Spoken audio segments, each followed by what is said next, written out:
હું વિશાલ સોની, વાપા દારૂનગર માધાપરથી છીએ અમે. અમે જનરલી શું દર વખતે શિયાળાની અંદર તાપણી કરતા હોઈએ તો સ્ટાર્ટિંગથી જ અત્યારે ઠંડીનો માહોલ જામ્યો છે, તો અમે બધા મિત્રો સાથે આજથી જ તાપણીમાં બેસી ગયા છીએ. જેવી રીતે આ વખતે વરસાદ પણ સારો થયો એવી રીતે એવું લાગી રહ્યો છે કે ઠંડી પણ સારી પડશે, તો અમે તો સ્ટાર્ટિંગથી જ જમાવટ કરી બેઠા છીએ. જેવી રીતે ચાય પર ચર્ચા થતી હોય એમ હવે અમારી ચર્ચા તાપણી પર ચર્ચા થતી હોય છે. તો અમે એન્જોય કરી રહ્યા છો, તો તમે પણ આવનારી ઠંડીને એન્જોય કરજો. બસ સ્ટાર્ટિંગ થી જ લાગી રહ્યો છે કે આ વખતે બહુ સારી ઠંડી પડશે. ને જનરલી આપણે કહેવામાં આવે છે કે જેનો શિયાળો સારો જાય ઈ સાલ આખો સરસ જતો હોય છે, તો આ વખતે પણ એવું જ લાગે છે કે શિયાળો સારો જશે તો આવનારો સાલ પણ સારો જશે. મારું નામ મિલન મહેતા છે અને મારું ઇન્ટેરિયર આર્કિટેક્ટ નું કામ છે.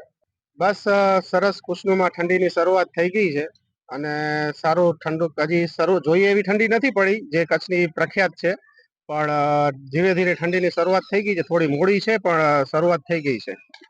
અમે છેલ્લા 40 વર્ષથી અહીંયા બુકિંગ કરવા આવીએ છીએ અને ઠંડીના દિવસોમાં બહુ સારો અનુભવ રહે છે. એના કારણે આખો દિવસ બહુ સારી તાજગી અનુભવીએ છીએ અને બધા લોકોએ સવારના ઊંઘ છોડી અને આ વોકિંગનો આનંદ અને ઠંડીનો આનંદ માણવો જોઈએ. મારું નામ મહેમાન અબ્દુલ ગની. અત્યારે તો ઠંડીની શરૂઆત જ થઈ છે, પણ અમારો ગ્રુપ 44 થી 45 મેમ્બર સાથે સંકળાયેલો છે. મોર્નિંગ ગાર્ડન ગ્રુપ, જેમાં બધે કોઈક રનિંગ કરી આવે, કોઈ સાયકલિંગ કરીને આવે, એક્સરસાઇઝ પછી અહીંયા બધે એક જ ભેગા થાય અને સાથે મળીને બધે યોગ, સૂર્ય નમસ્કાર એ બધી અનેકવિધ કસરતો કરે.